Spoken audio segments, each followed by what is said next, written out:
Some few months ago, I did a video about how I got my council house, and this particular video has been a lot of things. There have been a lot of questions, there have been a lot of criticism, a lot of things with that video.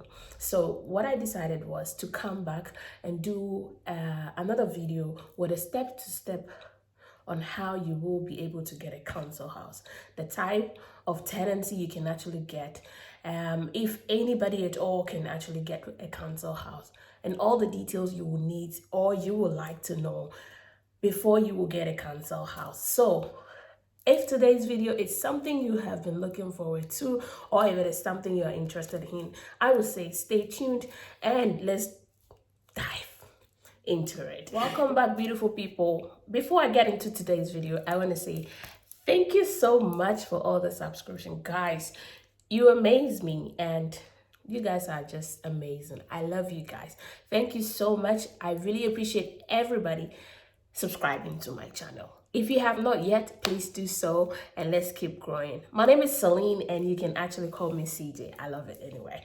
So like I said, I had my council house when I came to the UK, few months after I was in the UK, but not necessarily because it was a fast thing for me, but it was just because I came from Ukraine, and as a result of that, I think I had some benefits, or I would say I had some advantages.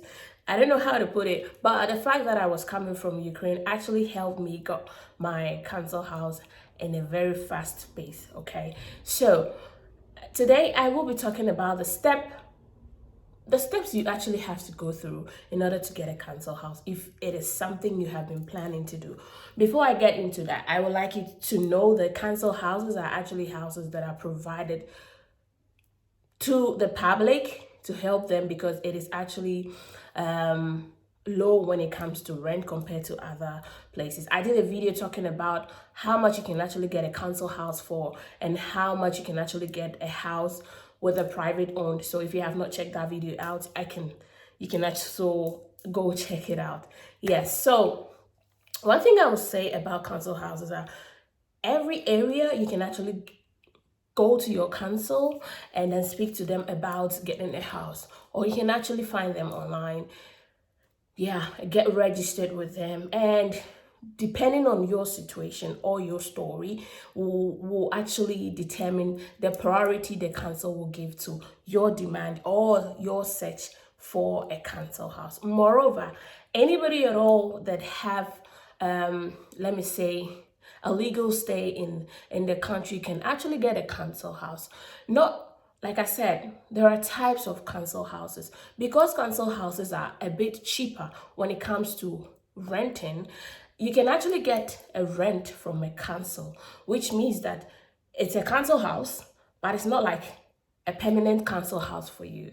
Yes, so that is one thing. So you can actually get a council house and be paying lower compared to getting a house from a private owned. That is one side of it. But remember, if you're looking for a permanent council house, that will be determined by the story you tell the council or the situation you're in. That will determine the priority they give to your request, and based on that priority, will also determine. So what we're talking first is the eligibility. That is, who can actually apply for a council house. Now, from the research I have, every council has its own way of regulating. It has its rules, regulations, and so on and forth. So they determine, or they actually tells if one is qualified to get a council house. Yes, the eligibility, you just have to, you can actually check on gov.uk to find out more information about how or who qualifies to get a council house. But I think if you are legal in the country, you can actually go to the nearest council. Every local place, or let me say, every area has its own council. So you can actually go to the council and speak to them. If you qualify, they can actually help you. And then based on, like I said earlier, your story, you will be placed on a priority note or a priority, they will just give you a priority. That is That is where it comes like with the numbers or either alphabets, either A, B, or C, or 1, 2, 3. That determines how quick you might want the house or how quick they must find a house for you. So that is one thing you must also know if you qualify. Number 2 is, after you've checked about your eligibility, then you can actually still go to gov.uk to make an online application, or you can still go to the council to make an application for yourself. So if you see me looking here, I'm trying to get you the exact thing that I have written down, so you get everything correctly when you're trying to apply for your council house. Now, you should remember this when you're applying either online or with them. You should remember to give as much as you can, as much information as you can, because remember, the information you're given actually will help them put you on which priority, where to put you. And don't forget, where they put you determines when you will get the house. Yes, so that's one thing you must also know. So whilst you're applying, any information you think you have to add in order for you to get the house, you should be able to do so. Now, remember, this is just for these steps I'm making mention of are for people that are looking to have a council house on a longer term. Like I said, the council have several types of tenancy where we will be getting to. So if you want to know the type of tenancy with the council, then I'll say keep watching till the end of this video. So that is one thing about it. After getting to know your eligibility, all you just have to do is to apply. After applying, give more information before you make your submission. That will determine when, where, and if you will get the house. Well, now that you've done the submission of your application, all right, now you just have to wait for a decision to be made on your application. You applying doesn't necessarily mean you will get the house. So after you apply, you wait for a decision to be made by the council. So if you wait to get the decision and you're accepted, all right, you will then be putting on something we call a band or a group that actually reflects the level of priority that will be given to your application. So you should remember this. After this, you don't get the house right away. You need to wait for this decision to know where you actually stand, which group or which band you fall under. So now let's move straight into the types of tenancy you can actually get with the council. Okay, so now this type of tenancy, the number one I'll talk about is introductory tenancy. Okay, with this one, you can stay in the house for a period of 12 months or 1 year. All right, and if the council has a problem with you, okay, then they can actually come and evict you. Yes, but if they don't have any problem with you, they can actually help you to move to the next type of tenancy, or they can just renew the old tenancy for you to stay in the house for another 12 months. Okay, with this type of tenancy, you can't actually do any major repairs to the house, and you don't get what we call right to buy, neither do you have the right to swap the house. So that is one thing. If you're having this introductory tenancy, it means you have limited time to live in the council house, and I think your behavior and other things will actually contribute to whether the council will extend your tenancy to a longer one or not. That's number one for you. Right. Number two is what we call the secure tenancy.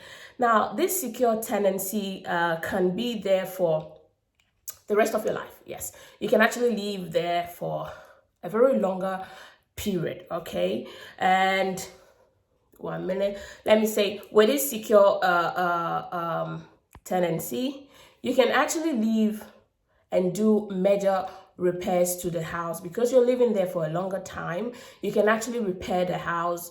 You can actually transfer it to someone if you're not there, or somebody who actually needs the house more than you do. Yeah, that is one thing. You can actually you have the right to buy if it's also if the house falls under that. And also with a secure tenancy, you can also swap with somebody else. When I talk of swapping, when you have a secure tenancy with a council, and let's assume you're living in Glasgow, and you have a tenancy in Glasgow, but you realize that you had a job or something happened and you had to move to Aberdeen. You can actually swap your house with somebody who stays in Aberdeen that also wants to move to Scotland. So if you're having a secure tenancy, that means you have the right to do this type of like this swapping thing. Yes, so that is one thing about the secure tenancy. You stay there forever and you can do major repairs. It basically becomes like your home. You have the right to buy if the house falls under that, and you can actually swap and all that. Yes, that is the number 2 for you. The number 3 I will talk about is what we call it's called the flexible tenancy. Now with the flexible tenancy, it's also for a long time, but not as long as the secure tenancy. With this, you can stay in the house from a period of 2 years to 5 years, and after this, the council decides if they want to extend your tenancy, if they want to terminate your contract, so whatever you did whilst you were staying in the house determine what the council will do. Basically, when it comes to council houses, the council have every right or every decision to make about the house. Yes. So if you were staying in the house and you were a flexible tenant and you were paying your bills on time, you're taking care of the house, you're not disturbing other neighbors, you're not really getting into problems or trouble with neighbors, and you're cool with everybody and you don't cause any problem for the council, the council can actually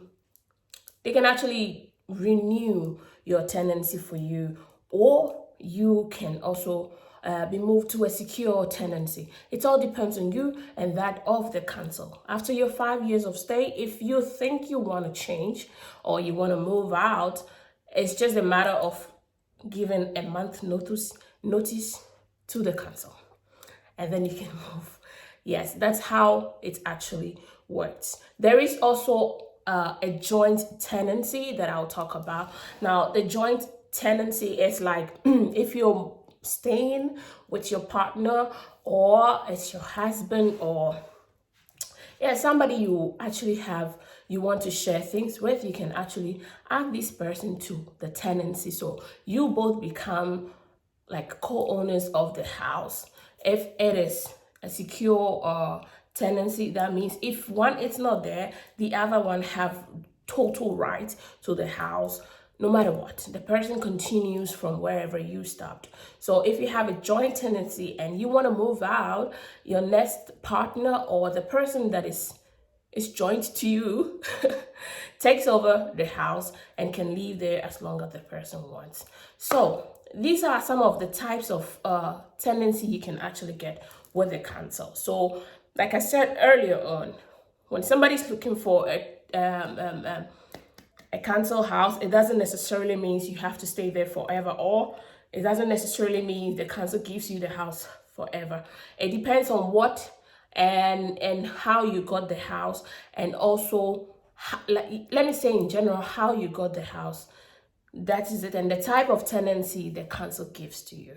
Yes, but mostly people that are under disability and crisis and all that, mostly these people actually go, or they're being offered that secure tenancy. But let's say the flexible and that of and say the flexible, and the introductory tenancy, mostly anybody that actually is looking for accommodation can actually get one if you are willing to wait a little while. So mostly I always say, if you're coming from, let's say, your country to this country and you're looking to get cheaper rent, put in the application, and then maybe by the time you're here you will get one, because they always put houses on on other places that you can get accommodation. So that is one thing you can actually do if you're about to come to the UK. So guys, this is what I can talk about the council houses and 8 type of tenancies and who qualifies and how you can get them. Basically, if you visit gov.uk, you will find every information about the council house. Moreover, where you're living, there's a council over there. You just have to check what is the name of your area. If you're living in Glasgow, there is a Glasgow council. If you're living in Aberdeen, there is an Aberdeen council. If you're living in let's say Paisley, there is a Paisley council. Wherever you're living, you just have to find where the council is and probably visit them. There will be somebody to help you to get every detailed information you're looking for to help you get a council house. A council house actually helps you in so many ways. There are so many people that might not want council houses, but like I always say, these fingers, they're never the same, they're never equal. So if you think getting a council house will help you more, I would say go for it. But start early and follow the steps, and trust me, you will also get one. Yeah. So guys, I will end the video here today. It was so nice being with you guys. Thank you so much. I really appreciate it. All right. And if you have not subscribed till now, girl, I don't know what you're doing. Click on the subscription button and don't forget to click on the notification bell. So whenever I bring a new video, you will be the first to be told. Have a good day.